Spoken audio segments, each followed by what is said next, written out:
Warm greetings from Bharat Dental Show. Welcome to the podcast Synergies of Dentistry and Beyond. I, Dr. Khyati Chaudhary, a prosthodontist with 10 years of clinical experience, and my co-host, Dr. Amanpreet Gill, also a prosthodontist with 10 plus years of clinical experience, would like to thank our very own Dr. Saloni Mistry, honorary founder of Bharat Dental Show, and Dr. Manali Mehta, organizing secretary, for giving us this platform today. The Bharat Dental Show platform is dedicated to celebrating women who lead and women who inspire, for every woman to learn, grow, and shine. Dentistry today is not just about treating teeth, it's also about building a substantial practice. Your skills will build smile, but your financial IQ builds your future. Welcome to the conversation today on dentistry and finance, where clinical excellence meets financial independence. It is with extreme pleasure and emotions that today we have with us Heral Dhanani, my go-to person when it comes to my money or my investments, and also she's my sister-in-law. Joining us today is Heral Dhanani, a chartered accountant and a financial leader with over a decade of experience across India, Singapore, and the Middle East. She is the director at InvestGold Capital Advisors, a SEBI-registered investment advisory firm. The InvestGold specializes in serving as a trusted financial partners for retail individual investors in India, delivering financial health assessment and goal-based investment strategies that help individual plan, track, and achieve their financial goals. So, Heral, let's start with the most common question which every couple wonders.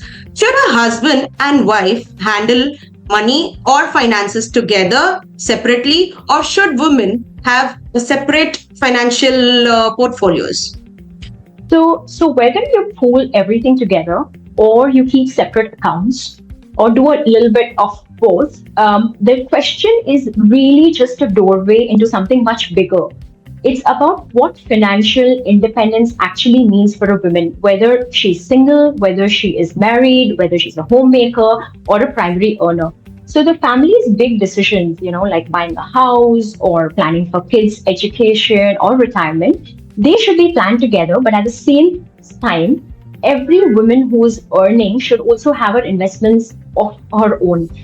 And they basically form a layer of financial confidence for her. It's her ability to make choices and the confidence to handle any situation. Think of it like a family road trip. One person might be driving at a given point in time, but both need to know, how to read the map, where to reach, and even how to get there, or for that matter, even how to drive if the situation arises. So it's never about my money versus your money. It's about our financial future. A financially strong family is one where both partners actually understand household finances together and also maintain their individual investments that give them that security and freedom of choice. Okay, that's great. And by the way, I love the visuals of road trip already. And also, can you put some light on what exactly is financial independence actually in real life? So it actually comes down to three A's: awareness, access, and active involvement.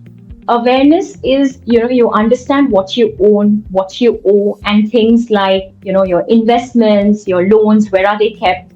Access is being able to use that money when you need to use it rather than just watching someone else manage it. And active involvement is being an active part of decisions. It is not, it's not like just signing a paper because someone's asking you to do that. A bank balance may give you that liquidity, but financial independence and literacy gives you the choices. Like financial independence, gives you the freedom to take a career break, start a business, start a care for an aging parent, or simply make a different life choice without money being the only thing that's holding you back. Right. So this is a very, wonderful distinction that you have given us now.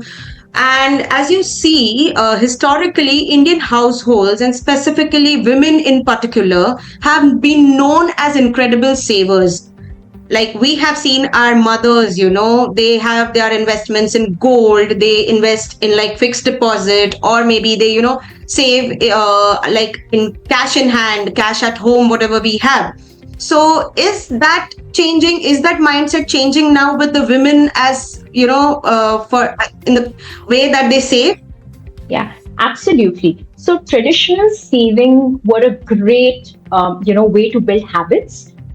It comes from a place of seeking safety and a familiarity. But what's changing in women today is, they're asking this critical question that while their savings are actually keeping them safe, is it really growing enough to beat inflation? Is it enough for them to, hit their goals? So every rupee should, have a job. Like for example, emergency money, should be have accessibility. Like you should basically deploy them in more liquid asset class. While money which is kept for a 20 goal which is 20 years later should at least grow enough to beat inflation. The data also shows the shift is happening in a big way. Almost about 4 out of 5 women in India now actually have a bank account. And beyond just having bank accounts, women also make up for 1 in 4 mutual fund investors in India, which is quite remarkable. Great, That's great. quite That's nice. great. Quite nice. So we are Yeah, adding that's up like, yes, Aman, over to you.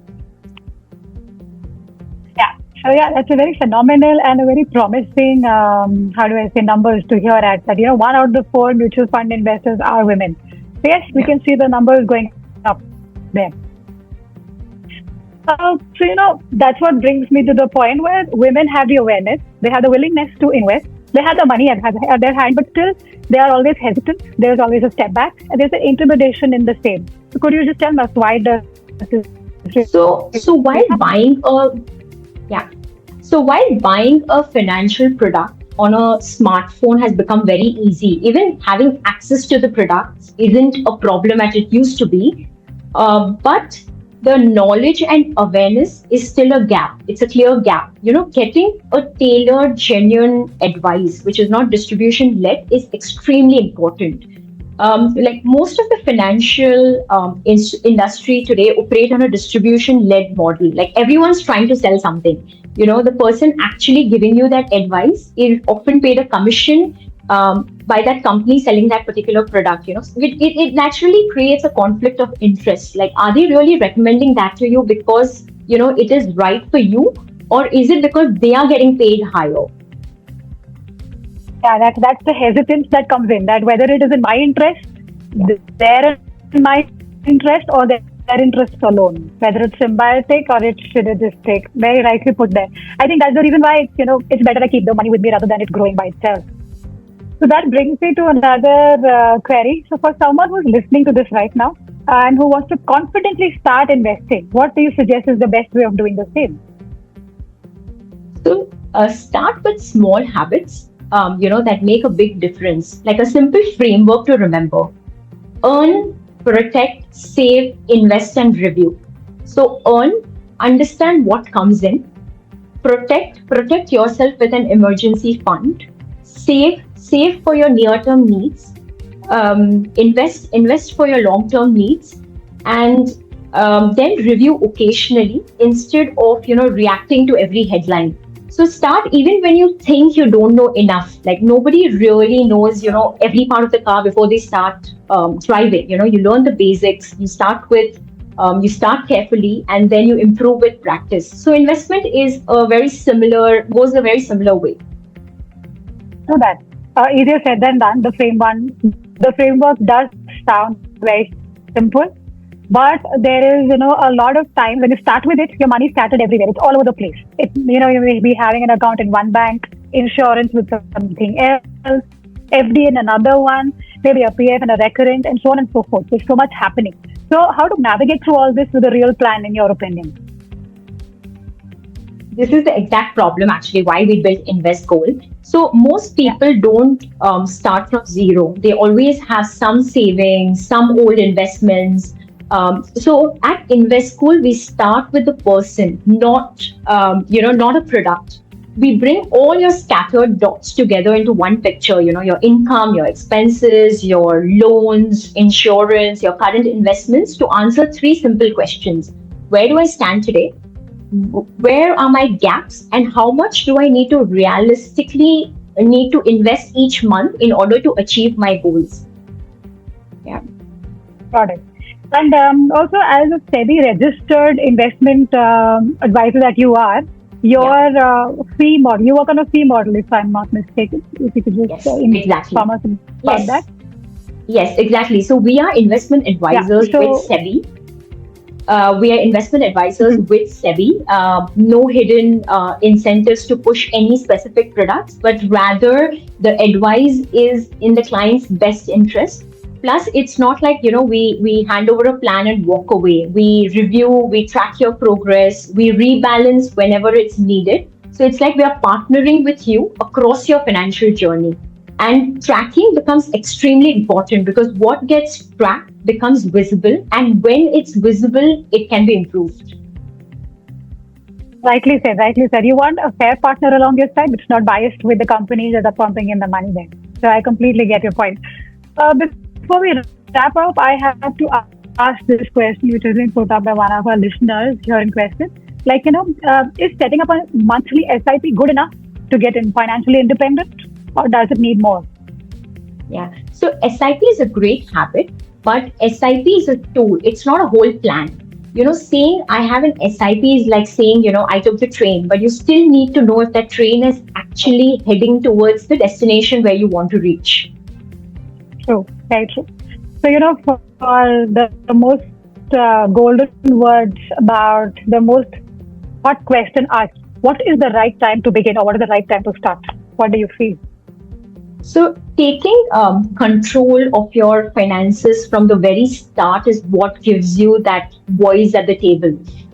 True financial independence empowers you to navigate any situation that, comes along a way, a difficult life event, even when it comes unexpectedly. So, but to be ready for those moments, you need to start your financial journey now. Like, you need to have a clear goal in mind, and also start when you don't feel completely ready, because confidence is built along the way and by doing, not by waiting. True, Makes very sense. true. It Makes comes sense. with experience. The first step into it is what makes the difference. I completely agree Yes, with you. yes. It was a fantastic conversation indeed. For us, all these women out there, especially, give what I see in our society, especially the Indian society, with all due respect, very often, more often than not, men of the house, be it your brother, be it your father, be it any sibling around you, they are much more ambitiously inclined as compared to the women. All right, it's not just the way they are brought up; it's also something just get inherited, like maybe a passive grooming. I don't know what it is. So for us to be able to get going from the first step is what is important. More often than not, I very often see women getting up from their, getting back to hard hit reality once there is maybe a loss of somebody who's a financial provider in their family, or a sudden need of finances in terms of duress and health issues, is when women usually wake up. So I think it's about time, as we hone our skills in dentistry in all possible fields, we also save the money, because as they say, money saved is money earned. And how about letting the saved money also earn? Yeah, that's, Yes, I think, yes. what makes more sense in today's life. Hereby then concluding to today's fabulous discussion that we've had this with these fabulous panelists here. Thank you so much, Hiral, for being here, sparing the time with us today. Over to you. Thank Thank you. you for Thank you, having me. Heral. I like the correlation between the driving and the financial portfolio because, women drivers are criticized the most. So, women, don't be scared of the criticism. Just go and drive. Thank you. Thank you, Heral. Thank Thank you. you so Thank you much. for Thank having you me. so much.